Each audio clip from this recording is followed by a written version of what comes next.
मंगलवार को केरल में वायनाड में आए भूस्खलन में अब तक कम से कम 84 लोगों की मौत हो गई है। इस हादसे में बचाव और राहत कार्य जारी है। केरल के मुख्य सचिव डॉक्टर वी वेणु ने कहा है कि स्थिति बेहद गंभीर है। उन्होंने कहा कि जिस इलाके में भूस्खलन हुआ वो बाकी क्षेत्रों से अलग थलग है और बचाव और राहत दल बारिश की वजह से पूरे प्रभावित क्षेत्र तक नहीं पहुँच पाया है। डॉक्टर वी वेणु ने पुष्टि की कि अब तक 70 से ज्यादा शव निकाले जा चुके हैं। उन्होंने कहा कि इस संख्या के बढ़ने की आशंका है। डॉक्टर वी वेणु ने कहा कि स्थिति बेहद गंभीर बनी हुई है। अस्पतालों में तकरीबन 70 से ज्यादा शव पहुंचाए जा चुके हैं, पोस्टमार्टम करवाए जा रहे हैं, लेकिन हमें खबर मिली है कि और लोग लापता हैं और हताहतों की संख्या बढ़ सकती है। केरल के शीर्ष अधिकारी ने मीडिया को यह भी बताया कि बचाव दल को प्रभावित क्षेत्र तक पहुंचने में समस्याओं का सामना करना पड़ रहा है। उन्होंने कहा कि मूल समस्या ये है कि ये क्षेत्र पूरी तरह से अलग थलग है और हम इस इलाके के बड़े हिस्से तक नहीं पहुंच पाए।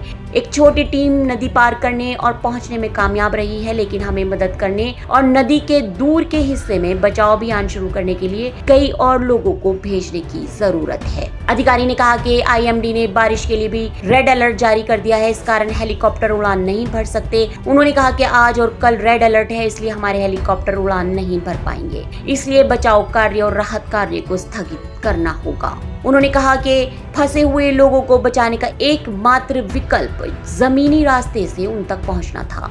उन्होंने कहा कि ये इसलिए मुश्किल है क्योंकि पानी का बहाव बहुत तेज है और पुल ढह गया है। प्रशासन भारतीय सेना की भी मदद ले रहा है। अधिकारी ने कहा कि हमें दूसरी टीमों ने भी मदद करने की पेशकश की है।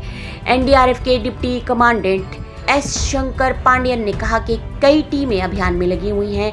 उन्होंने कहा कि हमारी टीमें वायनाड में सभी जगहों पर तैनात हैं। कोझिकोड में भी भूस्खलन की आशंका थी। एनडीआरएफ की टीम वहां तैनात की गई थी। वायनाड में पहले से ही एनडीआरएफ की 3 टीमें हैं। हम लोगों को बचाने की पूरी कोशिश कर रहे हैं। हमें भूस्खलन प्रभावित क्षेत्र के अंदरूनी हिस्से तक पहुंचने में कठिनाई हो रही है। इस बीच तमिलनाडु के मुख्यमंत्री एम.के. स्टालिन ने भूस्खलन के बारे में पिनराई विजयन से बात की है और उन्हें बचाव और राहत प्रयासों में राज्य के पूर्ण समर्थन का भरोसा दिया है।